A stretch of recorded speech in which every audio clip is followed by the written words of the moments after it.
Bienvenue sur Tendance économique, un magazine de reportage et d'analyse des enjeux de la croissance économique sur le continent africain.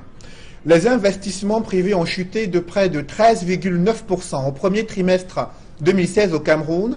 Malgré son potentiel, l'industrialisation reste faible dans le pays et les entreprises locales peinent à jouer leur rôle de moteur de la croissance économique. Pourtant, lors de la conférence économique internationale de Yaoundé, des invités spéciaux, le milliardaire nigérian Tony Elumelu et le banquier camerounais Paul Fokam ont plaidé pour plus d'accompagnement et de valorisation des entrepreneurs africains. À l'heure actuelle, quels sont les obstacles à l'émergence des champions nationaux? Pourquoi l'industrialisation reste faible au Cameroun? Pour en parler ce soir, je reçois sur ce plateau Audrey Chicot. Bonsoir. Bonsoir Cédric. Vous êtes femme, chef d'entreprise, une entreprise spécialisée dans la fabrication mécanique et la maintenance industrielle, leader au Cameroun et dans la sous-région Afrique centrale. Et vous avez certainement suivi cette conférence économique internationale quelques mois après la mise en place d'une politique en vue de promouvoir les champions nationaux et d'industrialiser le pays reste encore peu visible. Audrey Chicot, l'assainissement de l'environnement des affaires au Cameroun est-il désormais plus favorable aux entrepreneurs locaux que vous êtes? Je ne pense pas que ce soit plus favorable aux entrepreneurs locaux qu'aux entrepreneurs étrangers parce que en fait, on a fait un plan d'assainissement global qui n'a pas distingué les locaux des extérieurs. Alors, justement, et il faudrait aussi qu'on communique sur l'importance d'investir local. Sinon, les gens n'ont pas encore compris que ce plan a été mis en place, qu'il a été mis en route pour les locaux. On a l'impression que l'investissement doit arriver de l'étranger et non pas de l'intérieur. Justement, parlant de ces investissements privés locaux, vous êtes justement une chef d'entreprise. Quelles sont les difficultés, les obstacles que vous rencontrez, vous qui êtes dans le domaine de la fabrication mécanique et la maintenance industrielle? Alors, déjà, il faudrait dire que je suis, en tant que seule femme dans le continent, dans le secteur de la fabrication mécanique et la maintenance industrielle, je peux dire que je suis un peu, je me suis confrontée, heurtée à beaucoup de problèmes que on ne peut pas égrener sur un plateau de télé.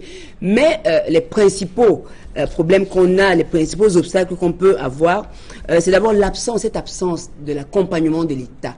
On ne ressent pas l'accompagnement de l'État derrière les industriels, parce qu'il faut dire on parle là de l'industrialisation, donc derrière les industriels, on ne ressent pas le soutien du ministère des Finances par rapport aux banques, au secteur bancaire, pour stabiliser et réguler la situation avec les entreprises locales. Je vous en prie, Audrey Chicot, d'abord sur l'accompagnement de l'État.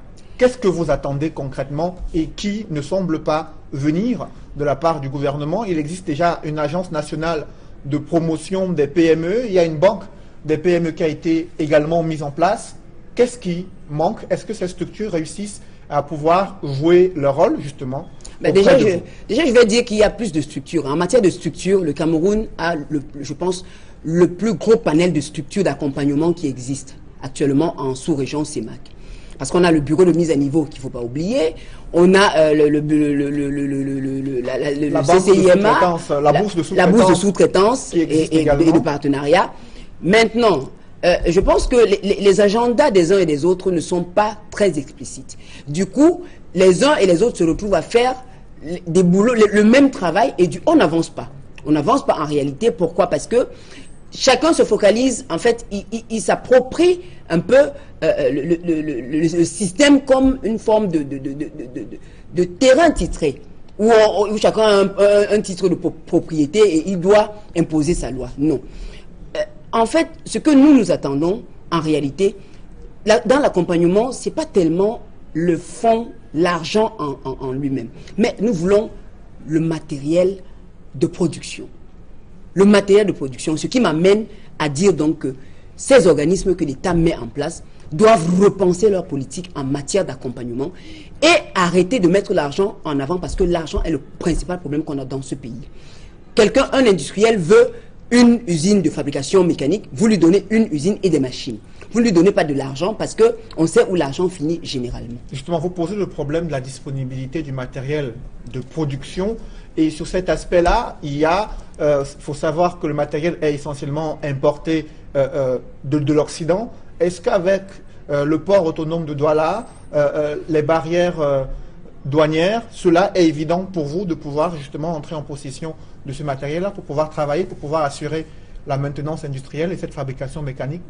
Déjà pour nous, je vais vous dire quelque chose que les gens ne croient généralement pas, mais nous arrivons déjà à fabriquer certaines de nos machines, les plus lourdes.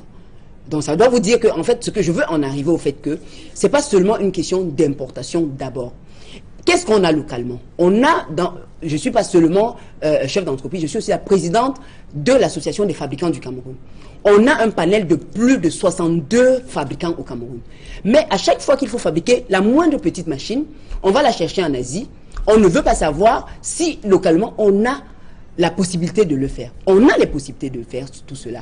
Maintenant, le port... Donc le gouvernement n'accorde pas des marchés à ces fabricants locaux pour pouvoir justement répondre aux besoins des projets structurants qui sont en cours? Moi, je ne veux pas qu'on parle toujours du gouvernement. On a un secteur privé qui ne veut pas s'organiser, qui ne veut pas prendre ses responsabilités. Ce n'est pas seulement le gouvernement qui peut passer des commandes. On a déjà au niveau national, des grandes entreprises nationales. Je vais vous dire quelque chose qui va certainement choquer les esprits, mais c'est la vérité. Les entreprises internationales passent plus de commandes locales que les grandes entreprises nationales.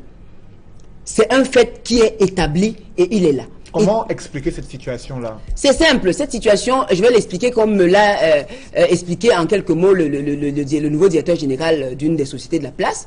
Il m'a dit, écoutez, dans une entreprise comme la nôtre, il y a combien de blancs? Ça veut dire que quand vous avez des soucis, les soucis vous viennent d'où? C'est aussi simple que ça. Il a tout dit. Nous-mêmes, entre nous, il y a trop d'égoïsme, trop de personnalisation des situations qui font que nous-mêmes, nous n'arrivons pas à nous approprier notre secteur privé. Ce n'est pas l'État qui va tout faire. Moi, j'ai créé mon entreprise. Là où je l'ai mise jusqu'à aujourd'hui, l'État, pour l'instant, j'ai été déclarée championne, mais ce n'est pas l'État qui m'a mise là où je suis aujourd'hui. Justement, sur votre parcours, en tant que fabricante et qui s'occupe également de la maintenance industrielle, le gouvernement s'était engagé à pouvoir accorder au moins 30 à 40% du marché de la sous-traitance industrielle aux entrepreneurs locaux. Est-ce que c'est la réalité qui est pratiquée et observée sur le terrain? Non, pas du tout. On n'a même pas encore 10%. Mais seulement, je dis une fois de plus, il faut qu'on arrête de parler gouvernement. Le gouvernement a mis en place une bourse de sous-traitance et de partenariat qui en réalité est chargée justement de mettre en relation les petites moyennes entreprises avec les grandes entreprises et les multinationales. Cette bourse de sous-traitance ne fait pas son boulot. Elle n'arrive pas, on a un directeur général de la bourse de sous-traitance qui ne peut pas aller rencontrer un directeur général d'une entreprise, une multinationale pour lui dire, mais est-ce que vous avez, quand on regarde vos comptes aujourd'hui, est-ce que vous avez atteint vos objectifs de 30% de passation de marché en local? Non. Est-ce qu'il faut qu'est-ce qu'il faut donc faire? Peut-être que moi, on a vu avec au niveau du ministère, est-ce qu'il faut encore créer un comité qui va se charger de réguler cette multinationale dont vous parlez, qui n'accorde pas assez de marché aux entreprises locales, elles évoquent qu'il n'y a pas la compétence de la part des entreprises camerounaises pour pouvoir assurer ces marchés de sous-traitance industrielle? Je ne sais pas si c'est valable pour les autres, mais ce que j'ai dit la dernière fois au ministre, je le répète ici, allez dans les zones industrielles, allez même au fin fond des quartiers. Le Cameroun est l'un des pays où l'industrialisation de base est le plus ressentie. Mais pourquoi cette industrialisation de base n'émerge pas? Est-ce que ces gens vont aller dans les sous-quartiers chercher des fabricants? Non. Ces fabricants doivent d'abord se mettre eux-mêmes en avant, se positionner sur les marchés, prouver leur valeur. Moi, j'ai des contrats avec, tous les contrats que j'ai, ça va encore vous étonner une fois de plus, tous les contrats que j'ai, je les ai avec des entreprises internationales. Comment est-ce qu'on peut expliquer cela? C'est pas possible, ce n'est tout simplement pas possible. Ça veut dire que le problème vient du secteur privé camerounais en lui-même. La maladie est là. Ce secteur privé fait face aussi à notre problème, celui de la fourniture de l'énergie électrique. C'est l'un des maillons faibles de l'industrie locale. Comment vous vivez ce problème? Très mal. Alors là, ça c'est un problème. J'espère qu'en 2017, les différents ministères vont véritablement se pencher sur ce problème parce que en matière aujourd'hui de fourniture d'énergie, il n'est pas normal qu'une zone industrielle, une entreprise étant établie dans une zone industrielle comme la mienne, passe une semaine sans énergie et soit obligée de tourner sur un groupe électrogène. Je ne sais pas si vous imaginez ce que cela peut donner au niveau de la production. Ça diminue la production, ça nous déstabilise auprès de nos clients et ça donne cette mauvaise image du Camerounais qui n'arrive pas à entrer véritablement dans l'industrialisation. Donc il faut véritablement régler ce problème d'énergie. Le gouvernement, moi je pense que au niveau de la présidence de la République, ils font leur part. Maintenant, au niveau de la décentralisation, est-ce que c'est suivi? C'est là où je pense qu'au niveau de la décentralisation, la vision n'est pas encore suivie. Il faut peut-être que quelqu'un pointe du poing sur la table pour dire « stop, il faut qu'on y aille ». Alors, autre problème auquel vous faites face, c'est celui de la main-d'œuvre qualifiée. Et lors de la conférence économique internationale, on avait demandé au gouvernement camerounais d'orienter la formation des jeunes vers les métiers industriels, vers des filières industrielles qui sont plus porteuses. Est-ce qu'aujourd'hui, en collaboration avec les universités, vous avez le sentiment que le niveau de qualification des jeunes Camerounais s'améliore pour pouvoir répondre aux besoins des industries qui sont installées au Cameroun? Déjà, je vais dire qu'on n'a pas attendu la conférence économique. Moi, cette conférence économique, pour l'instant, je n'en vois pas les retombées. On n'a pas attendu la conférence économique. Le Cameroun a pris de l'avance, une longueur d'avance. On avait déjà 3 centres qui étaient mis sur pied pour la formation pratique des jeunes, pour reprendre le volet formation. Maintenant, on a un problème au niveau de la collaboration entre le ministère en charge de la formation et les entreprises. Il y a trop, je dis encore, il y a trop d'individualisme, trop d'égoïsme, trop d'appât au gain ça ralentit tout en fait. Parce que tant qu'il n'y aura pas ces partenariats entre le secteur public et le secteur privé, c'est nous qui demandons la main d'œuvre, c'est nous qui savons ce que nous voulons. Alors, si on ne vient pas nous demander, de quoi vous avez besoin, comment est-ce qu'on va s'en sortir? Pourquoi le secteur public et le secteur privé n'arrivent justement pas à s'entendre alors qu'ils doivent marcher ensemble pour construire l'économie, pour construire la croissance du Cameroun? C'est une question d'individu. Moi, je pense que, moi j'arrive, aujourd'hui, je pense que je suis la preuve existante qu'on peut quand même faire évoluer le partenariat public-privé parce que j'évolue avec tous ces organismes. Je parle de ces organismes parce que je travaille avec ces organismes. J'évolue à l'intérieur. Mais maintenant, les autres chefs d'entreprise sont démissionnaires. Je me retrouve sur un ring où on a en face plusieurs adversaires et où je suis la seule combattante. Je suis la seule à dire mais il faut qu'on y aille. Et les autres, ils sont où? C'est pas l'administration qui va faire des choses à notre place. On prend le cas, qu'est-ce qui a fait évoluer l'Afrique de l'Est et l'Afrique aujourd'hui, par exemple, le Nigeria? C'est le secteur privé. C'est le secteur privé. Mais le secteur privé au Cameroun se plaint de ce que le secteur public ne lui accorde pas la place qu'il faut pour qu'il puisse jouer le rôle de moteur de la croissance. Le secteur privé se plaint trop. En fait, le Camerounais se plaint trop et ne fait rien. On bavarde beaucoup, on fait beaucoup de réunions où on passe beaucoup d'argent et c'est autant de choses. On fait beaucoup de colloques, beaucoup de comités, beaucoup de réunions où on passe beaucoup d'argent qui pourrait servir à l'industrialisation. Et on mange, on boit, on prend sa voiture et on repart. Non, il faut arrêter avec ces situations. Il faudrait que le secteur privé se prenne d'abord en main. Je vous ai donné un exemple. Moi, je suis là devant vous. Aujourd'hui, si je peux représenter le Cameroun, la sous-région CEMAC, la sous-région CEDEAO, au TICAD, c'est pas parce que le gouvernement m'a choisi. Je suis parti par l'ONUDI. À travers mes efforts. C'est moi, je vais vers l'administration tout le temps. Je me bagarre, je leur pose des problèmes, je les invite à venir, je les tire même. Je fais beaucoup d'efforts pour qu'ils viennent voir. Et rendez-vous compte, c'est quand ils arrivent sur place qu'ils se rendent compte qu'une entreprise comme la mienne existe au Cameroun, qu'elle fabrique ce qu'on est capable de fabriquer. Nous avons fait en 2015 l'exposition au MIDEST. Pour la première fois, un pays africain de la CEMAC, CEDEAO, les deux conjoints, a exposé des pièces fabriquées en sous-région. Alors, ce que vous dites pose le problème justement de la mise en place des conditions favorables à l'émergence des champions nationaux. Contrairement au Nigeria et aux autres pays d'Afrique de l'Est, le Cameroun a-t-il une politique pour pouvoir promouvoir ces entreprises locales? Le Cameroun a eu, dans les années 70, cette politique qui a fait émerger beaucoup de géants aujourd'hui, parce que il faudrait qu'on arrête un peu cette politique d'hypocrisie qui ne sert à rien, que nos aînés arrêtent un peu ça. Le Cameroun, dans les années 70, a eu une politique de champions. On a eu, à ce moment-là, le groupe Fotso, on a eu le CCC par Fadil, on a eu les Grands Moulins. C'était une volonté de l'État de les accompagner. Ce qui se fait dans tous les pays. Ali Dangote aujourd'hui, Tony Elumelu, ils ont derrière eux le gouvernement qui, quand il y a un marché à l'international, je vous assure, ils partent avec ces gars pour le gagner. La France, c'est simple, hein, prenons le cas. Quand la France se déplace, elle se déplace, le président de la République se déplace avec des investisseurs, des gens, du potentiel en fait industriel. Et c'est pas faute que le président de la République ne le fasse pas. Mais il le fait avec qui?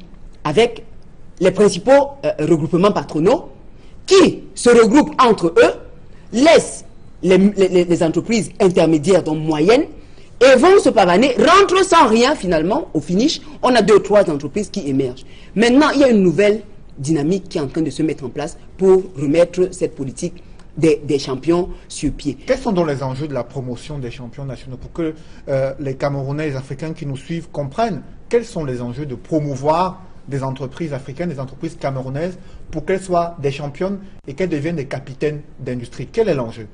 En fait, il y a plusieurs enjeux qui se regroupent en un seul mot. L'industrialisation.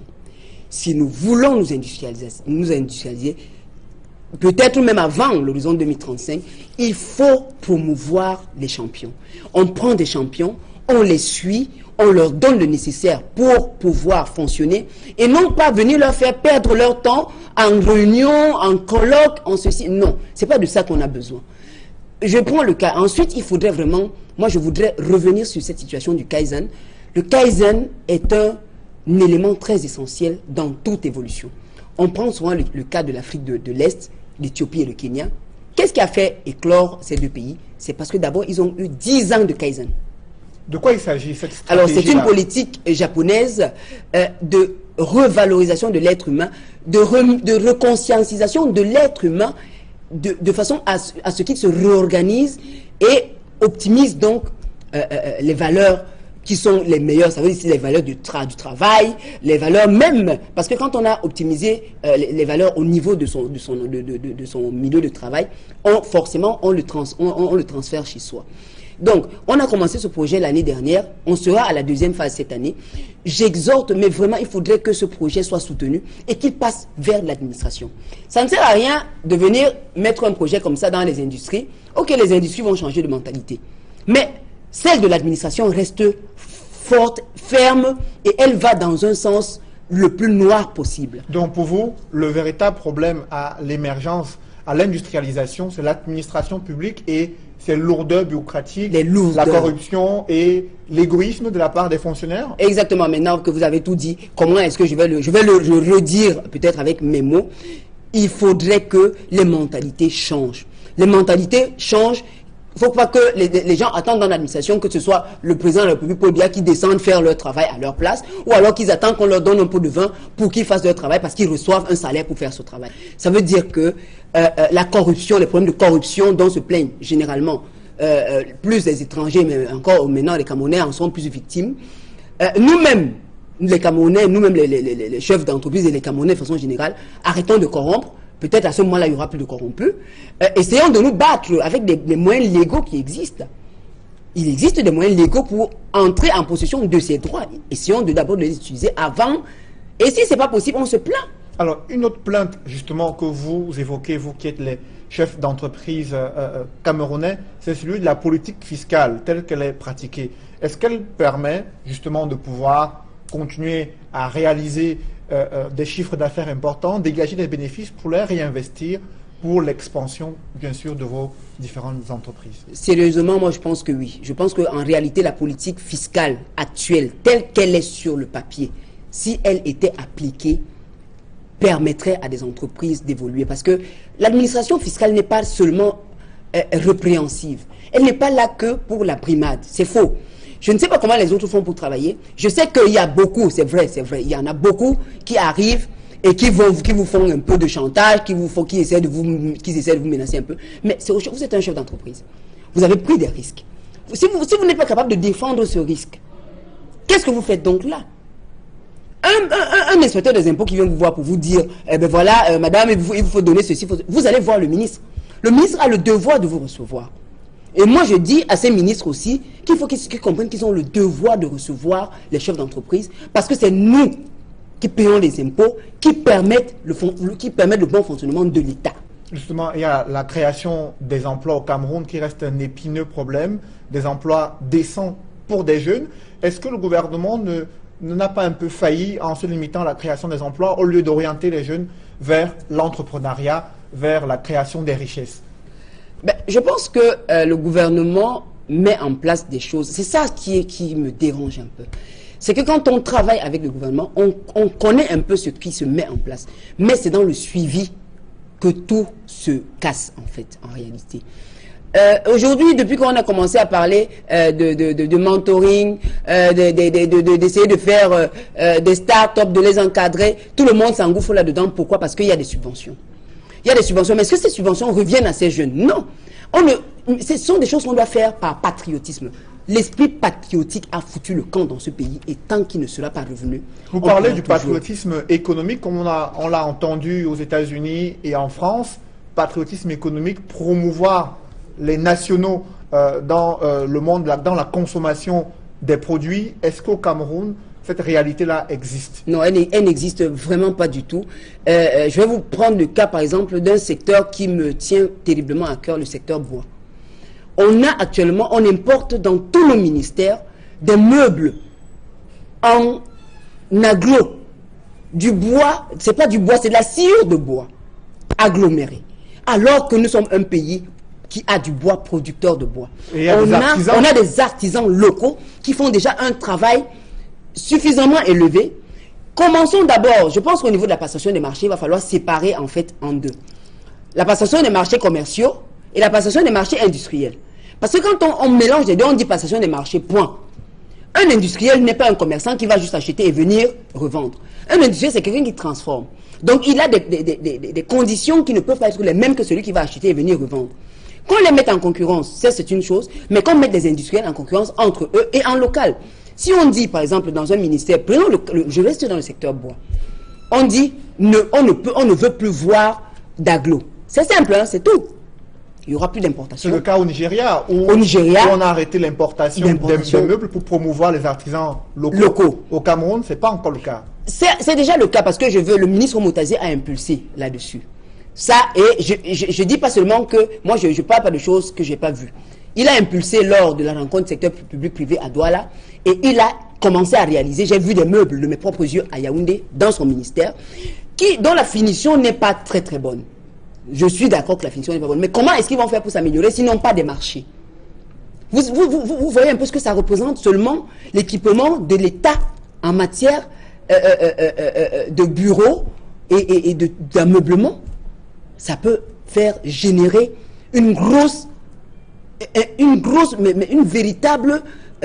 véritable engouement au niveau du secteur bois. Mais pour cela, il faut aller trouver des partenaires qui vont venir donc maintenant nous enseigner à ces artisans la qualité finition. On revient toujours là à la mise à niveau des entreprises camerounaises. Il existe pourtant un bureau de mise à niveau. Est-ce qu'il joue justement ce rôle-là pour permettre aux artisans, aux PME locales de pouvoir avoir le savoir-faire et la compétence nécessaire pour justement obtenir ces marchés-là?